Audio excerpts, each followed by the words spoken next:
Starting. Should we? We probably should wait for Amy King to arrive. I think. Yeah, give it a couple minutes. I'm gonna go get some water. All right. So, yeah. Hello, Mark. Hello, Mark Scroggins. How are you? I can see you watching, Mark Scroggins. Are you there? Unmute. Ah. Hi, Mark. Hi, Kevin. Hi, Larissa. Hi. Hello, hi. everyone. Hi, Mark. How's the weather over in New Jersey? Pissing with rain. Oh, really? Absolutely. Oh, really? Oh, Over here, it's just sort of beautiful crystal blue skies and a couple of cirrus clouds gently floating over us. oh, just bite me.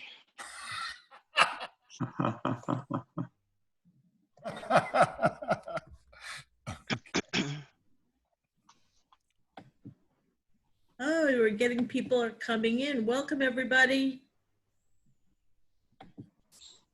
We're just about to start.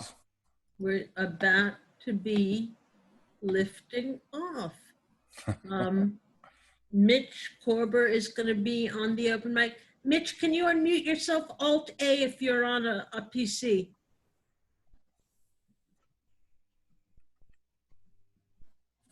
Larissa, a question for you. Yes, sir.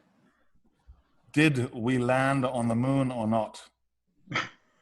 Oh, no, that was a hoax. They did it in Hawaii on a volcano. Of course we landed on the moon. What are you talking about? Is that going to be our question for today? No. Did we land on the moon? You have the rhyming question. I had the rhyming question. Did we land on the moon or not? No, it was a volcano in Hawaii, and I'm getting my tin cap right now for you, Mr. Vincennes.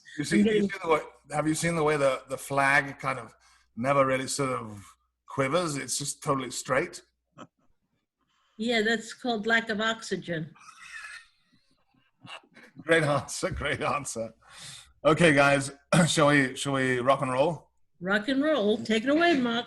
Are you gonna do my propaganda? Always. Okay, good. Well, welcome to Lit Balm, your, as Larissa says, literary anodyne. Today we have an amazing lineup for you, including Kevin Gallagher from Boston.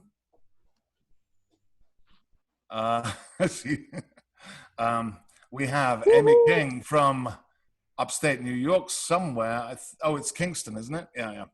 Hudson Valley. And who else do we have? Joanna Solfrian, also from the state of New York in Brooklyn, I believe, right? And we're going to start off with a poem from one of our co-hosts, Larissa Schmeilo. Larissa is a very prolific writer. Her newest novel is Sly Bang, out from Spite and Dival. Her first novel was Patient Woman from Blazevox. Her poetry collections are Medusa's Country, which came out a little while ago from Mad Hat Press. Hashtag special characters from Unlikely Books. In Paran from Blazebox. The chapbook A Cure for Suicide from Chevena Bava Press. And the eFib sequence from Argotist eBooks. Her poetry albums are The No-Net World and Exorcism, for which she won the New Century Best Spoken Word Album Award. Schmeilo's work has appeared in many anthologies, including Measure for Measure, an anthology of poetic meters, Words for the Wedding, Contemporary Russian Poetry from Dalkey Archive Press, and Choice Words, Writers in Abortion from Haymarket. Larissa is the original English language translator of the first futurist opera Victory Over the Sun by Alexei Kushinev. Sorry for the pronunciation. Performed at the Los Angeles County Museum of Art, the Garage Museum of Moscow, the Brooklyn Academy of Music and Theaters, and universities worldwide. Larissa also edited the anthology 21st Century Russian Poetry, which was on Big Bridge Press.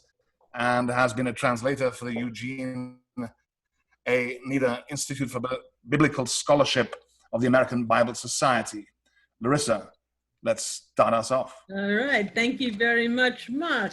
As I say, welcome to Lit Balm. We are your balm in Gilead. We are going to try to give you a little relief from the pandemic. And I would like to read a poem for you called Bloom. 1. Je suis une femme de lettres et je gagne ma vie. I am a woman of letters and I earn my living. Colette. Always a feather, bed your bugs as they bud. Welling roses these sweltering days. Rose roaches blooming by books near pillows. Blooming by Bloomsday, busting out by June. Busting on Broadway, busting the bust. Hey, this is my bra. Like swallowing feathers, you know, dirty feathers. And this is December and over there Christmas. We call April Easter because she makes them March.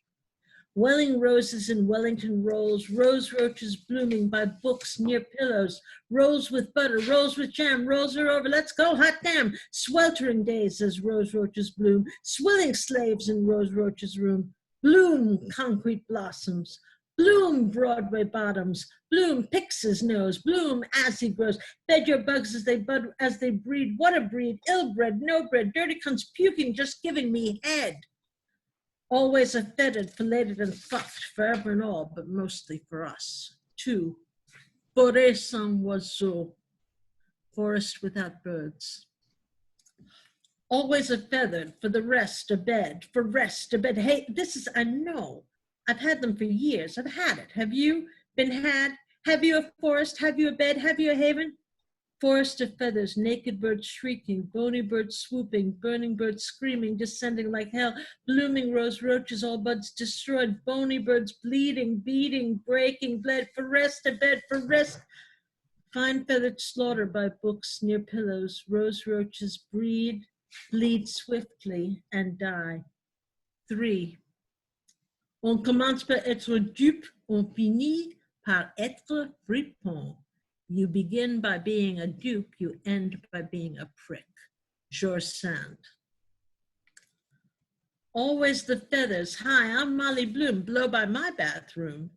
By the window, a frozen bird, frozen for weeks, a weak bird, a dead duck, a gone goose, a pigeon petered out. But I'm Molly Bloom, you've had me, you know. Birds are just chirping, snakes. But I'm Molly Bloom, I'm a mammal, I have memories. See, this is a bust. I don't touch dead birds. This is December and over there's Christmas and Easter will rise to any occasion, forever and all for Peter and Paul. But I'm Molly Bloom, I'm a pagan, you fuck. Amen, a man where? A feather bed for me, a haven for rest, pillows for the head and books for the rest. I need the rest, this is short, where's the rest? Always a feathered, filleted and fucked. No birds, no damn good until it's been plucked. A man, amen. This is over. Rest that peace. Thank you. All right, good enough. So, Merci beaucoup. merci beaucoup. Murky buttercups to you too, my friend. I'm going to now, as I said, welcome. We are Lit Balm, as Mark says, we are trying to be a bit of an anodyne. We are coming from our epicenters to yours.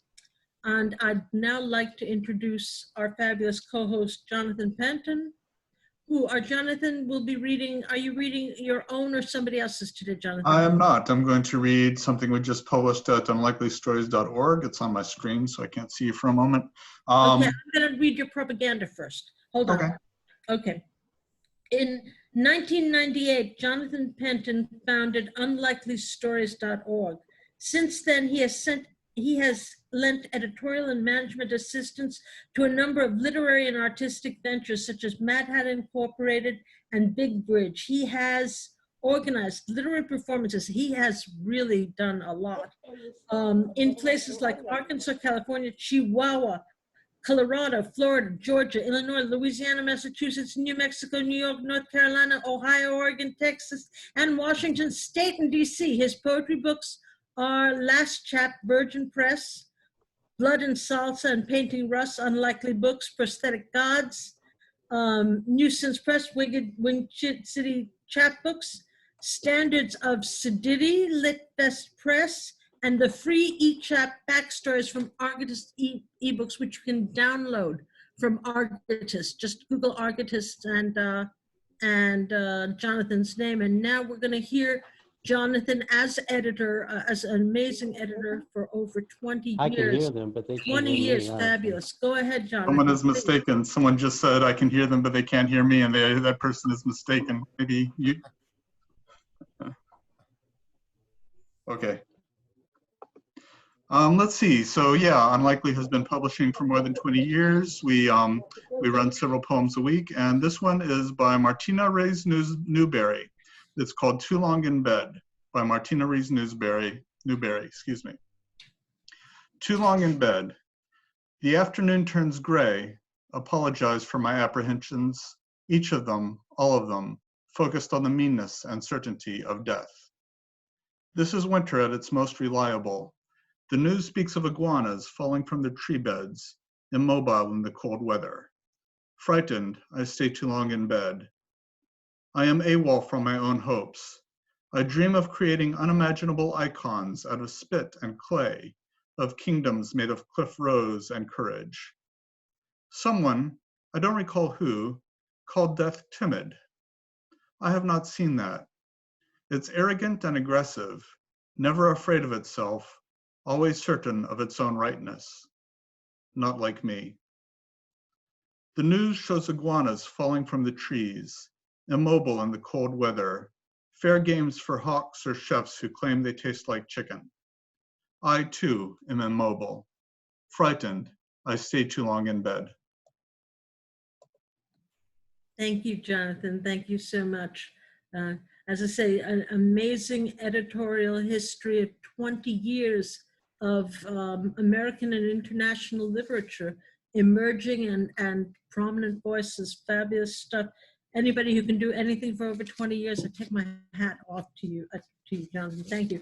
Now it's my pleasure to introduce my co-host, Mark Vincennes. Mark has published 14 books of poetry, including more recently, Leaning into the Infinite from Dos Madres, The Syndicate of Water and Light, Station Hill Press, and Here Comes the Night Dust, Salmon Poetry. Vincennes is a prolific translator and has published 10 books of translations, most recently, Unexpected Development, White Pine Press by award-winning Swiss poet and novelist Klaus Mertz, and which was a finalist for the 2016 Cliff Becker Book Prize in Translation. His work has received fellowship and grants from the Swiss Art Council, the Literary Colloquial Berlin, the National Endowment for the Arts, the Witter-Binner Foundation for Poetry, and Mark has been nominated for 37 pushcart prizes. I think he's due. I'm going to ask Mark to read a poem, and then he's going to continue with the feature portion of our show, featuring Amy King, Kevin Gallagher, and Joanna Solfrian. Mark, read us a poem, please. Thank you, Larissa. This one, as in the last couple of issues or episodes, is also from my newest book, At the Surface. It's called The Dark Mirror. Silence worms its way down into the streets. Only at this time can things be sided when no one can tell ghost from shadow.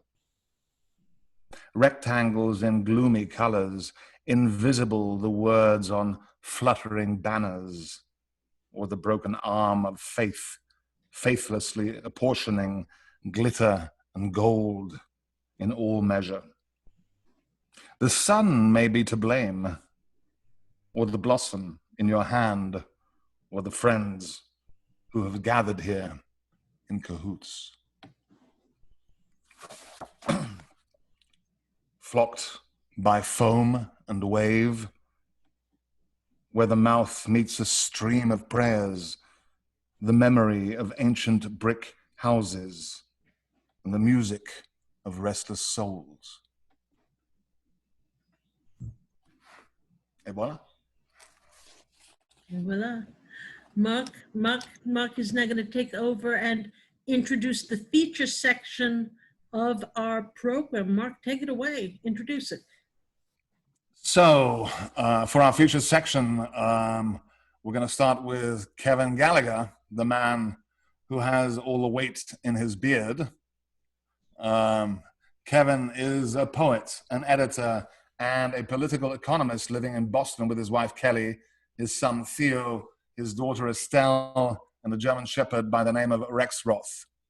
He edits Spoke, a Boston-based annual of poetry and poetics, and Yet It Moves is a forthcoming book from Mad Hat Press later this year. His newest book is The Apprentice from Drogheda from Red Fox Press in Achill, Ireland. His other recent books are Radio Plays with Dos Madres Press and Loom with Mad Hat. He directs Boston University's Global Development Policy Center. Welcome, Kevin. Thanks, Mark. Thanks everybody for having me, and thanks everybody for quote unquote coming on this beautiful day. I'm going to read from my new collection of poems, The Apprentice of Drogheda, from Red Fox Press in Achill Island, County Mayo, Ireland, www.redfox.com. I got a chance to meet the folks at Red Fox. They're artist books, surrealist poetry, Dada poetry, way out there on the far western coast of Ireland, on Achill Island, where I've had the privilege over the past 2 summers to be a poet in residence at the Heinrich Böll Cottage. When Heinrich Böll won the Nobel Prize, Germany got too small for him. People were all on top of him and he couldn't write. Folks convinced him to get a little cottage out in Achill. And that's where he wrote some of his greatest books, including The Clown. When I was there, I wrote this book, The Apprentice from Drogheda, which is the epic tale of a poet named John Boyle O'Reilly. O'Reilly was born in Drogheda and was a fiery Fenian, but saw that the Irish were outnumbered and continued to lose, especially in the midst of the famine. So he decided to infiltrate the British Army and try to gut it from within. He did infiltrate the British Army, but he did get caught and proceeded to escape from just about every British major prison. And they had one option for people like that. They sent him to Australia. So he was sent to Wales and Australia for a life of hard labor. But he swam out into the ocean and boarded a whaling ship for Boston, where he went on to become the editor of the Boston Pilot, which is one of the leading dailies of the 19th century in the Boston area and nationally, and became a prominent abolitionist and prominent poet. John F. Kennedy refers to O'Reilly as his favorite poet. Unfortunately, there's really no memory of him today, except for 2 very large statues in the city of Boston that we have for him now. First poem I'll read is called The Apprentice from Drogheda, 1865. The world is small when the energy is loose. I'll rest when they have nooses around their necks. I know what I've been born here to do. I won't be a serf on our land they took. I won't just stand here as we starve to death. The world is small when the enemy is loose. We are losing our faith, our lives, our food. The ugly truth is they might hang me first. But now I know what I'm here to do, to fight for freedom and independence too.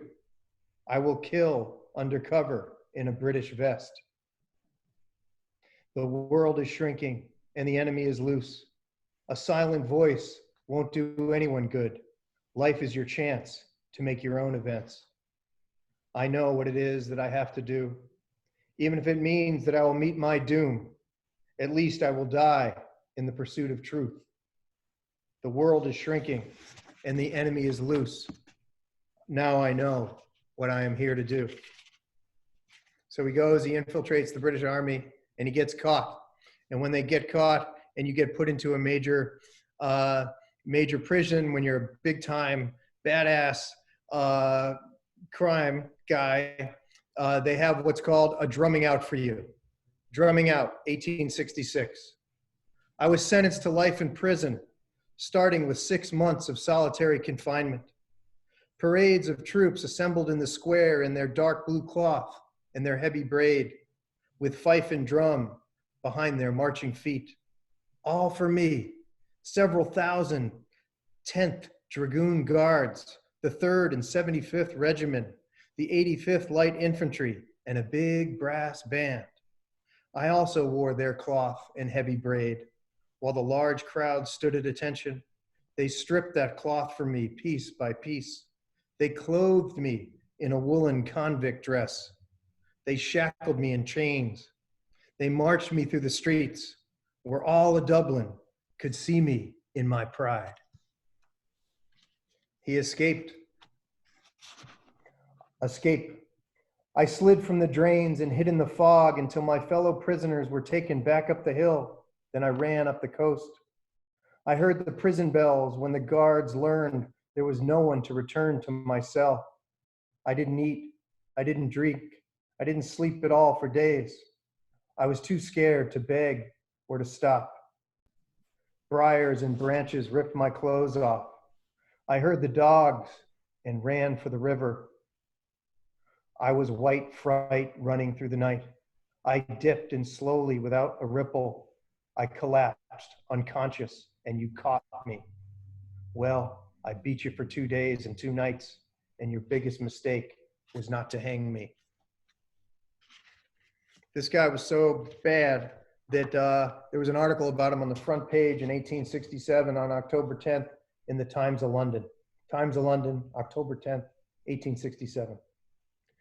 Quite a large count of turbulent spirits are among the miscreants on that ship. We know what Fenian folly will dare.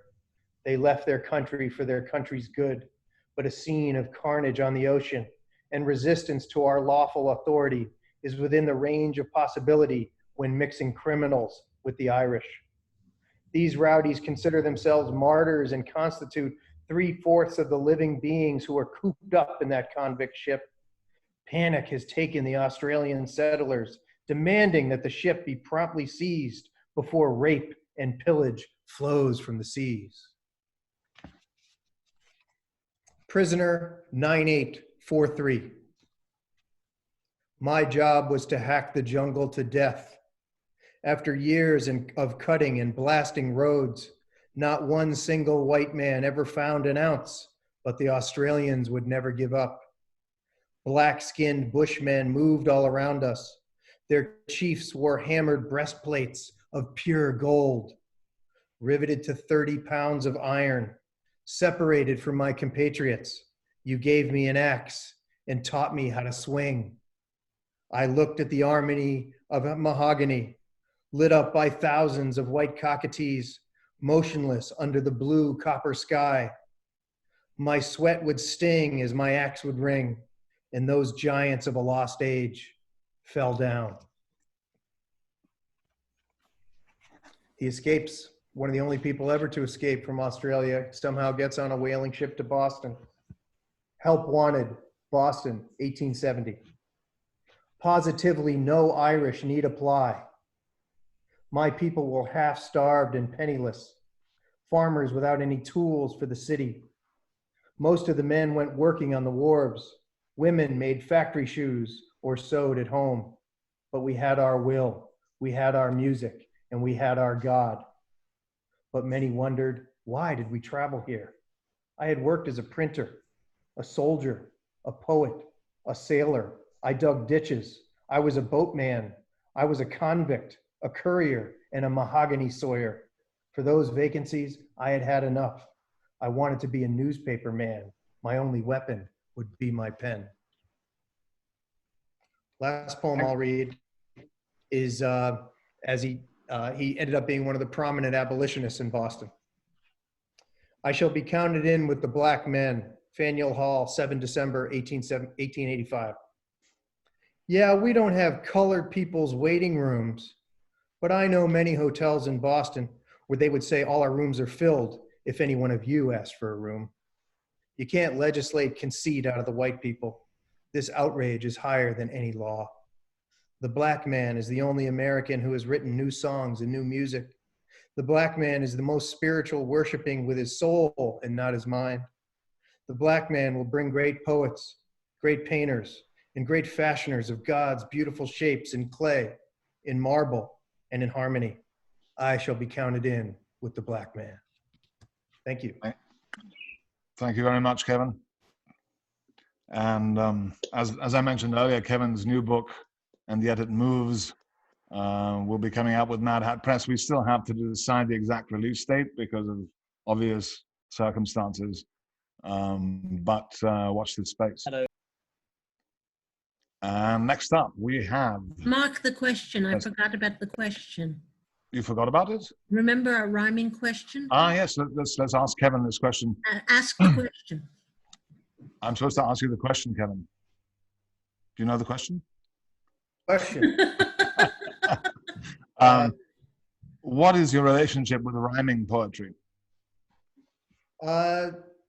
Sometimes rhyme is the right thing, sometimes it's not, but I certainly don't see myself in a rhyming tradition. While I might be a little antagonistic against rhyme as a rule, I do see myself and do see an American tradition and form that gets neglected. Too much of the form was claimed by the New Criterion and all that stuff, which I've never subscribed to. But most of English form was stolen from Italians and Africans and other places and bastardized until we got too tired with it. Speaking of English form, does anyone want to have sex with my wife? Oh dear. No Would thanks. anyone like to shag my wife, please? Tanya, you got that? Can someone please have sex with my wife, please? Sorry about that. Thanks to our brilliant technical director, Tanya Woods. I Thank you very much. knew sooner or later we would be Zoom bombed. So We just got Zoom bombed. Thank you, Tanya Woods, our brilliant technical director, for keeping us safe. These poems in The Apprentice from Drogheda, you would call them sonnets, but I see them in the American tradition of sonnets, like Zhukovsky's A7, John Wheelwright's Mirrors of Veer. Would anyone like to shag my wife? oh, gee. Would anyone like to have sexual intercourse with me? No sweat. Bernadette Meyer, Calvin Coolidge, all these folks, Ted Berrigan, are a tradition of American poets that have created our own form in the shells of the past and sort of reclaim them from the English boredom. That's what I'll say. Well said, Kevin. And next up, we have Amy King, who's promised to give us some fucked up poems today. Amy is the recipient of the 2015 Women's National Book Association Award. Her latest collection, The Missing Museum, is a 2015 Tarpaulin Sky Book Prize winner. She's co-editor of the anthology Big Energy Poets, Eco-Poetry, Thinks Climate Change, and the anthology series Bettering American Poetry. King is a professor of creative writing at SUNY Nassau Community College. Welcome, Amy. Thank you, Jonathan. Were those bots or were those real people? I think it was one guy. Yeah, I think so. One guy? Mm-hmm. Not a bot? I don't Could be. Could be But, about you know, It's so mechanical. Hmm. Sorry, I've been in a few Zoom meetings and that's the first time I've heard the bombing thing happen. Well, there we go. We're trendsetters. Very exciting. a poetry bombing, as they say. I mean, I would have talked to the guy if he was real, but he didn't sound real. Thanks everybody for coming and for inviting me, Mark and Jonathan and Larissa. I thought in the tradition of having sex with someone's wife, I would start with a poem called Epiphany. Actually, it's a breakup poem. It's not related to having sex with someone's wife. Can y'all hear me okay? Yes, we can. Epiphany. The day I realized I might never see her again was a kind of wildness. Mortality was given back. Not the fear of missing out, but the relief of never again. Time was complicit too. I ran out and it signed on as if a baby crying stopped and the sunset Would anyone like to have sex with my wife, please? Who let that in? Would anyone like to have sexual intercourse with my wife? Yeah, sure. Sorry, I locked the room, or I haven't been letting anyone in. That's okay. I ran out and it signed on as if a baby crying stopped and the sunset could be beautiful again. Kind of there was a real epiphany I had. It's like, oh my God, I'll never see her again if I don't want to. Please punch these flowers. That's the title, but it's also the first line. Please punch these flowers instead of my throat, is what the rose says. Please tear up these mums, is what the daffodils tell.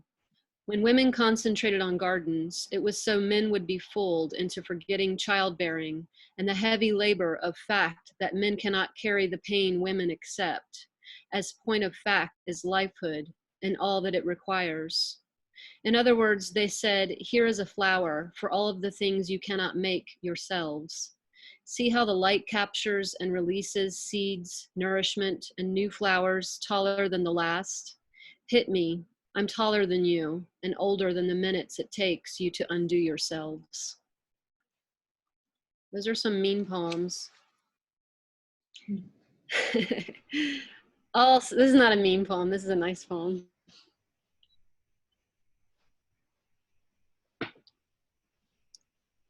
All sex all the time. Everything is made of sex. Even when the woman yells in the airport at the people, the throbbing crowd tensing out to stop fighting. She's had enough. That is sex. The air around stills, and that is sex, taking shape. The sex holds the angered air, rippling, tense, taut, electric, asking someone to give it shape. The fact of her stilling us, the fact of her holding us, when we want to be controlled, contained in the face of our torment, that we are arching out before her voice, seeking the sex of her power to calm us, to carry into ecstasy that which we are screaming to each other for, to guide us there. Why won't you do the thing that gathers each to each and lifts us into one of 9 circles of heaven? Why won't any one of us show our wings and take me, deliver me to what I'm crying for? And she did. She took her voice and molded it into atmosphere, into the wings that gathered our cries, and both became the flecks of feathers and held the feathers aloft. For each of us to turn and find the envelope surrounds where we came from, held tight, bursting out, the tears, wet, the fear, laughter, her voice, our tongues, our cheeks, her wings, the sweat of everything, sex.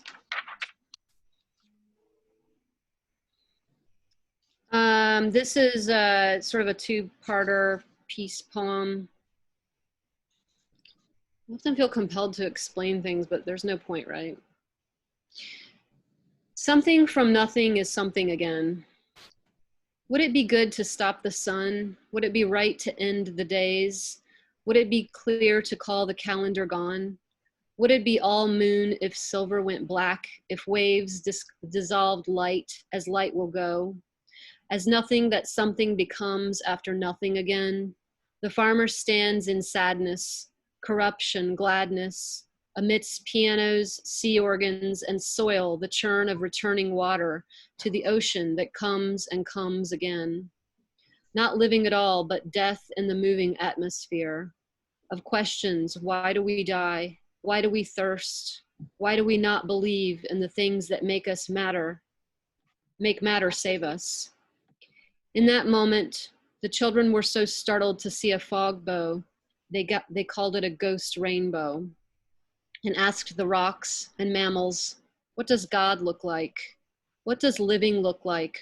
What does caretaking mean to stewards left living, with barely breath to breathe oxygen in colors of exploded dust?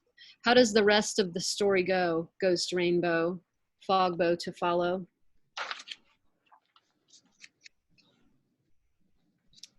This is part 2.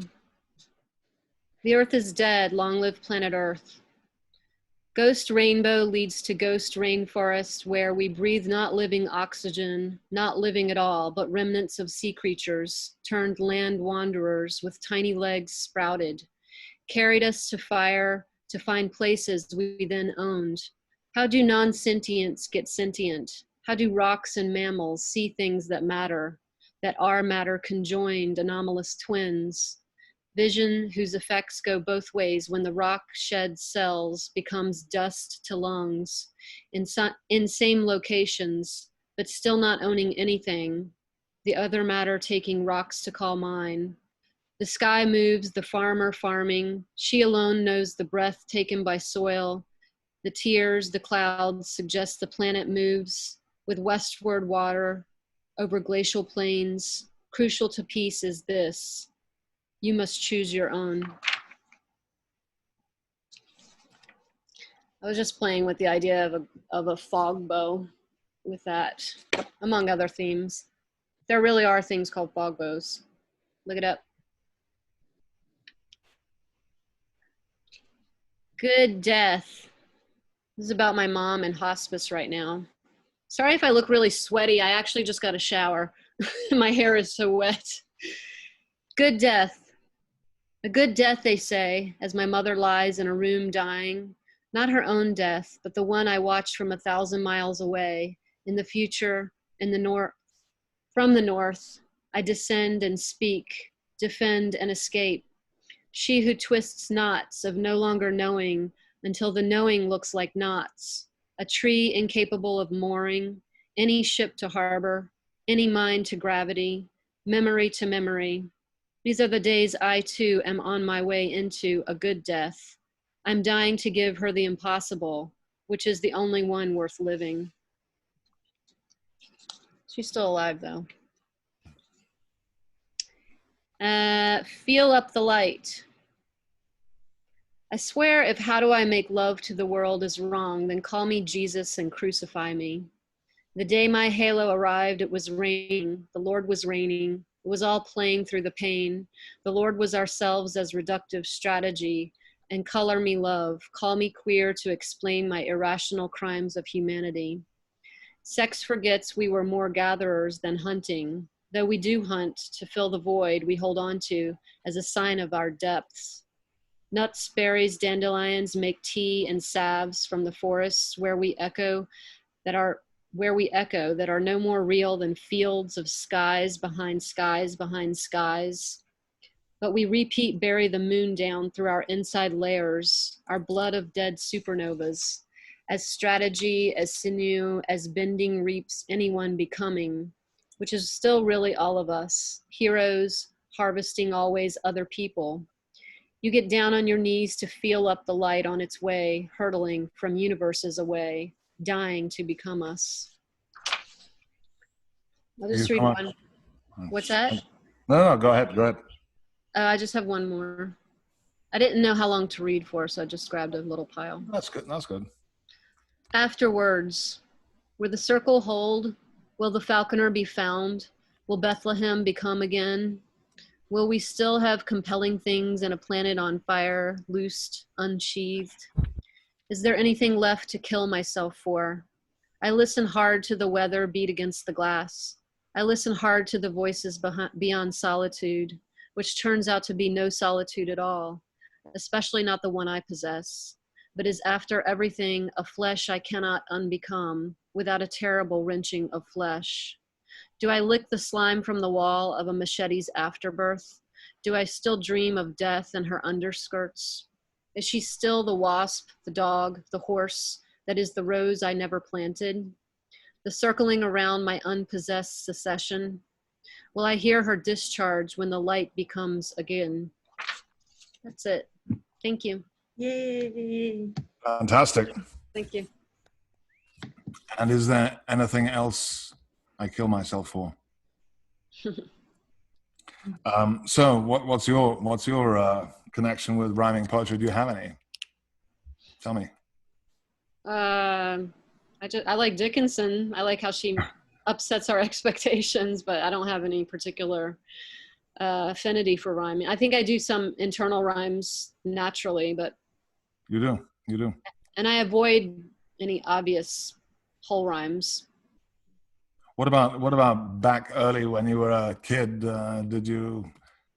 Were you enticed by the older guys? You know, Rudyard Kipling or Keats or Shelley or any of those guys?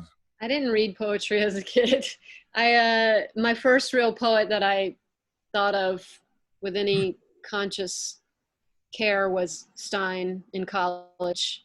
And I was doing it actually as a joke. I would call my friends and read Stein because I, found her in a class. And I really thought I was fucking with people. And then, You were. Oh, I was. But then I realized I was actually enjoying reading her, and the repetition and primarily the upsetting of expectation of like, oh, I thought I liked nonsense, but this isn't actually nonsense. And there's something to this, something of substance. So Stein was kind of my first real poet, and that was in college when I was taking my accounting classes that I thought I would become a CPA through. Nice. Well, thanks so much, Amy, for joining us today. Really appreciate it. Thank you. And next up we have Joanna Solfrian, or Jo, as I call her. She's the author of Visible Heavens, chosen by Naomi Shiabnai for the Wick First Book Prize, which was published by Kent State Press. Her poems have appeared in the Harvard Review, Margie, the Southern Review, Pleiades, the Boston Review, Image, and elsewhere. And her second full-length collection, The Mudroom, was just released by Mad Hat Press. She also has a chapbook, The Second Perfect Number, which is forthcoming from Finishing Line Press. She lives with her family in Brooklyn, New York. Joanna, please grace us with yourself. Hi, Mark. Hi, everybody. Thank you so much for having me. Can you hear me? Yes. Yeah? Okay. Thank you. I'm going to read 5 poems. The first one, no explanation, as Amy said. They don't need any, but I would like to say this first one's for my sister. You have been gone so long. You have been gone so long, your form has stopped clicking across cobblestones in some alien conjured land. I do not see the hem of your gray skirt eddying around a corner. No matter how tenderly I ask, the pond does not retain your reflection and offers only the dull vowels of clouds. Your means of sight, if you have any, does not absorb the cities I have lived in, their skyscrapers and cranes, their human lift, nor my synapses, which fire every thought upwards as if you were sleeping in the trees. The garden compels me to rip weeds, to seek your fingernail, a sickle upon which to sacrifice a soul. Though there is no fingernail, there is no soul. You have been gone so long, you do not know that from my deep core, I have ignited life 5 times, made it whole and beating twice. Your being is infinitely 0. The vegetables on the counter know only me as their executioner. You do not know my children, who climb onto my lap and squeeze my breasts into a shape only they recognize. Even the gray sky belongs to the ocean, which waves, folds, and continually feeds on itself.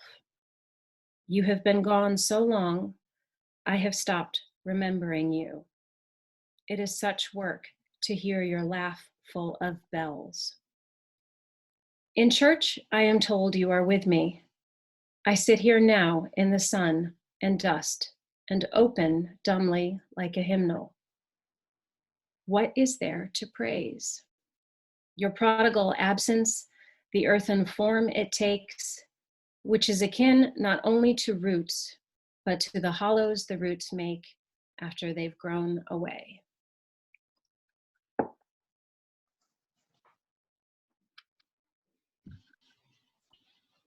Now I'm going to move over to love poems. Don't come to me with your whole body. Don't come to me with your whole body. Don't buy acres of Arabica bush and hire laborers to dry its fruit. Please, if you must kiss me, don't do it passionately with your hand in the vines of my hair. Give me a single finger and trace a map on my lips. Give me a cup of coffee in a white cup. The way the withered leaves give whispers, give me your mouth. Then we can travel anywhere and make a great big ruckus.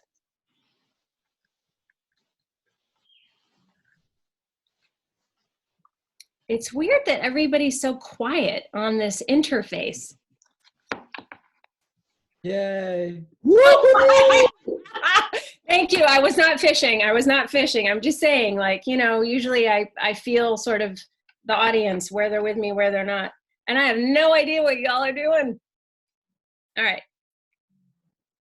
My children are a room away and the door is locked between us. But I know they're listening. They're on an iPad watching this. So I'll read one for each of them. I wrote these on vacation. That's why some of the imagery is not at all Brooklyn, New York. 4O, the initial O, 4O. Everything welcomes you. Thorny lizards, the West Indian keeper of fighting cocks, the fog caught in the throat of the valley. They step towards you or drift like airy continents, for they know you are a conjurer of seeds, of balances, and of the wind that shepherds them both. Your lithe form cuts the sea open. You spring melodies from cinnamon bark. You mark everything with your eye, but impose no value. Child, named after the fruit cured in oil and the salt in its blood brine, I wish only that you retain the dignity of childhood, its vampiric dreams, the thick scent of lilacs, the crane's desire line, and the others of your species who, like you, sleep with downed knots of the divine in their hair. And this one is for my other child. Oh, thank you. This one's for my other child, for W. My difficult one, I love you for your difficulties. The door that closes on your thumb, the strap that's too tight, the root vegetable that retains too much rootiness. Oceans rise in me when I watch your curled form sleep. When you answer a stranger's question, you are a tamer of inner lions. You release others' laughter the way a conductor releases a tuba's belch. I love how you stomp your foot at injustice and then become sorrowful for your foot, which you console with the salt of your tears. All your premonitions will come true, which is why I am grateful your intoxicating scent has thorns. When I sing lullabies into your shell ears, the ocean sings back, and you exhale dreams into the inch of air between us. And when I cry, it is you who pats my back. All your premonitions will come true. Yeah. So, how about you in rhyming poetry? What's your take? Yeah, I've got a good. I like my relationship to rhyming poetry. I assume you mean end rhymes. I love memorizing poems. I have a lot committed to memory, and of course, you know, pre-literate societies, rhyming poetry was an easy way to pass the word along. So I find that the poems I have memorized that rhyme, certain moves that they make, or maybe just a vibe from them will often appear in my own poems. So even though my own poems don't formally end rhyme, there's slant rhyme, there's internal rhyme. Of course, any free verse poet uses rhyme in some way, but I just like it. To me, it's a way to kind of engage with the history of people who've written with rhyme, is to memorize them and then see in which ways they kind of, they kind of whack-a-mole up here and there in my own stuff. Sure. Yeah. So for me, one thing that I've been paying more attention to recently is about songs that I listen to, the ones that rhyme and the ones that don't rhyme. And it's quite interesting. There are many songs that we remember very, very strongly in our heads that absolutely don't rhyme. Mm-hmm. And then the ones that rhyme, seems to me, we remember better. Sure. It's just got that twang, that song thing, Sure. There's also, I forget which poet said that rhyme neatens things up. There's a finality to it. You can also anticipate it. That So makes there's a a lot of great sense. pleasure. It's a great pleasure when the rhyme comes. Makes a lot of sense. Yeah. Thank you so much, Joanna. I really appreciate it. Of course. And so now we come to the open mic section of our show. And I will hand it back to Larissa Schmilo. Thank you so much, Amy. Thank you so much, Kevin. Thank you so much, Joe. Also, Amy, I'm sorry I haven't published one of your books, but I would promote it otherwise. But Kevin and Joe both have Mad Hat books. Please go to madhat-press.com. Check out Joe's amazing book, The Mud Room, and Kevin's book, Loom, which came out a couple of years ago, and Kevin's new book, which will be forthcoming shortly, but more about that soon. To you, Larissa. You're on. I'll unmute you. You're good. Okay, great. Hi. So anyway, yes, thanks again, Amy, Joanna, and Kevin. Thank you for a brilliant reading. We really appreciate it. And a shout out to our brilliant technical director, Tanya Woods. Thank you for handling these situations for us and keeping us safe. And for all the other things you do for us. Thanks a lot. Before I go on and have each of the open micers will read one poem, I'd like to tell you about upcoming shows. We have a very special show, May 30th, Saturday, 5 o'clock. We have a founders reading celebrating New American Writing, issue 38. We have special guests Paul Hoover, Maria Baranda from Mexico, and Alexandrina Piri, and the founders of Lit Balm, me, Larissa, Mark Vincennes, and Jonathan Penton will also be reading. Come and support us. Come to that. And also, I'd like to tell you about June 6th, where we have a very lively panel and reading coming up with Robert Archambault, Mark Scroggins, and Sally Connolly. Please join us every Saturday. Join us at Lit Balm every Saturday at 5. We'd love to have you here. Okay, we will now move on to our open mic. Is Alan Kleiman here? Alan Kleiman? I don't think I saw him. Alan Kleiman? All right. Going once, going twice, going thrice. Next, I'd like to bring up the videographer, the poet videographer that has an enormous library of poet videos. I'd like to bring up my friend Mitch Korber to read a poem. Mitch, will you read a poem for us?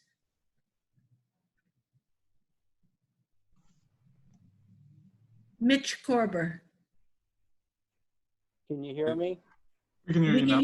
Yeah. Dun monkeys in a sailor bar, orangutans in a swivel harness. Such is the treasure of the landscape land, loping to the slow fizz, a threnody of virgins and a zealot of politickers in another argument of salon-drawn pigment. Virtual pose. You step into a virtual, purposeful pose, risking rosy futures in rust-colored glasses, roasting little nothings on a kebab spinster, lamenting her rings are all wrong. There's a song in there somewhere, putting wherewithal in a scared hoot and holler, the taller gent going last. Mitch, thank you thank you very much, Mitch. So Mitch, tell us, do you have a relationship to rhyming poetry? Mitch, can you hear I me? try to rhyme within the line. So I don't rhyme at the end of the line usually, except maybe at the end of a poem, like the Shakespearean couplet that could round out the poem maybe, but I try to avoid normal rhyme, but give the reader enough rhyme as they go along within the lines. Okay, thank you so much, Mitch. Okay, we have Pratibha Kalapur. Pratibha, please come and present a poem for us. Pratibha Kalapur. Yeah. Hi. Hi, Pratibha. Hi, Larissa. You have been talking about rhyming. Do you want a rhyming poem or non-rhyming one? Up to you, whatever you think. I'm gonna read a rhyming one first. I mean, I'm gonna read only one, of course. So here we go. The poem is called Tread Softly. The links are everywhere, but rarely bind. What you see anywhere, the gentle kind. Ties that seem to bind the silky string. The string woven, braided on a mulberry wing, that sheltered hope for the offspring. The links are everywhere, but rarely bind. The pod, a slipcase that was threaded for the larva to grow. No worry about the wing. Its fate is left to the whims of human being. Moth's fate lies in a sad mound, an open pod. Its old threads break in bits. My eyes feel sore. The links were broken here and everywhere. And we are everywhere. The only thing that can be anywhere, but rarely bring a noble bond to link the life with the loving kind. Why do we break the links of humankind? Thank you, Pratibha. Thank you very much. And tell us about your relationship with rhyming poetry, please. I like rhymes, but I rarely write rhyming poems. This is like one of the rare ones that I wrote, but since we were talking about rhyming, I pulled it out. I do like rhyming poetry, and my thought is that to have the rhyming poetry that actually means something profound, it's really hard to do, because people tend to use the obvious words that rhyme, and it doesn't always say what you want to say. So that's what I think. The rhyming poetry is hard. It's great when it works, but it's hard. Thank you. Thank you, Pratibha. Thank you very much for Thank joining. you. Thank you, Pratibha. We appreciate your being here. Okay, is Rodney A. Brown in the house? Rodney A. Brown, do we have He's having tech problems. He wasn't able to make it.